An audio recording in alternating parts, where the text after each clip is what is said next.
So it was 2010, and we were celebrating Mary's birthday party at Eric Waterbury's house. Right at the beginning, Liz White came up to me, and she was like, "Hey, Ashton, let's have a dance battle." I was like, "A dance battle? Are you serious?" Right? So she said, "Yeah, I'm serious." So we decided, okay, you grab your people, we'll grab my people, and we'll have a dance battle. So I grabbed my boys, and she grabbed hers, and we actually got into the middle of Eric Waterbury's house and decided to have a dance battle. One person went up and performed. After that person was done, it was the next team's turn. That person performs, and he goes back. And it was really legit. We were having so much fun. We didn't really realize that the joy that was coming out of that was only from God. What a tremendous opportunity it was for us just to dance for the Lord, and that's what we did. 10 minutes into us sitting down, Eric Waterbury mentioned to me, why not do a dance group? I was thinking to myself, it could work, it could work. I'm like, what do you mean a dance group? An Epic Life dance group, he says. I'm thinking to myself, well, what does that entail? Well, you lead this group, you teach them choreography, you go to different churches, events, we just get the message out there. And the message is that dancing for Jesus is such a powerful and free way of showing your love for Him. So I really took that in. But at that time, I wasn't necessarily at that level yet where I could take on that challenge. I mean, I always felt like I had all these gifts, but I just knew spiritually I wasn't ready to take on that challenge.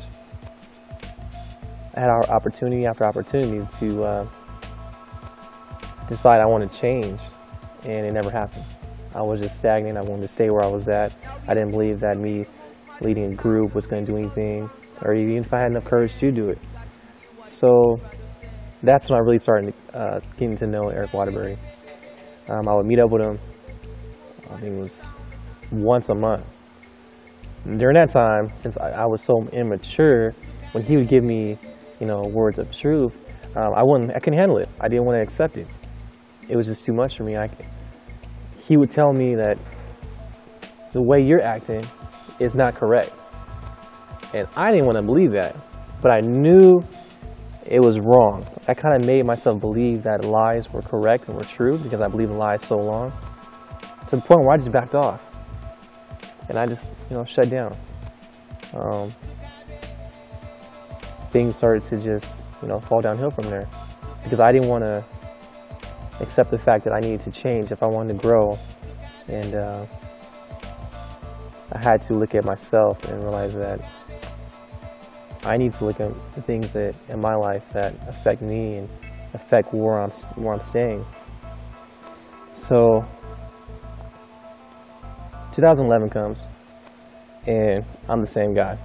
I see all my friends, growing and moving forward and walking more in truth with God, and you see their lives coming together, and they're some are getting married, some are getting new jobs, some of them are just finding out who they truly are in Christ.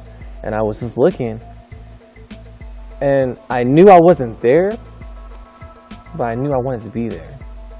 And so I started saying to myself, no more of this hiding, no more of this running, no more of this, I'm gonna do things my way because I know the things I do are correct and nothing else matters. Well, I dropped that ego real quick and started believing who I truly am in God's eyes. And I started to give myself more to Him instead of to myself. And as I did that, doors started opening. My mindset started to change. Transformation started to happen. And I started performing. I started doing things that I never would do before. I've always loved to dance. I've always loved dancing, acting, whatever, comedy, it doesn't matter. I used to love to do all of that. The thing about it was I never did it on a big stage. I never went out and showed the gifts that God gave me. I just sat around and was too shy and afraid to experience it and to show it with people. But as I started walking out in truth, those things started to happen, and those lies started to break off, and the fear started going away. I performed at a talent show in 2011 at Epic Life. That was my first real performance that I've ever done before, and it was a success. Number one, the reason why is because I was dancing for God and not for myself. I told God right before I went on stage, this is for you and nothing else. I went out there and did the best performance that I didn't even think I could do. And as time went on, I ended up being on TV, I was on the radio. God was just opening doors, showing me, hey, if you follow me, I will open doors for you. Your life will be different. I will show you the way. Which leads me to right now. 2 years down the road, and I'm finally ready to take on this challenge. I'm ready to lead this dance group. I'm ready for us to go out and show people how dancing is a perfect way of showing your love for God. It's a perfect way of showing your creativity for Him. It's a great way for your light to shine. More importantly, God's light to shine through you. So sit back and enjoy the ride.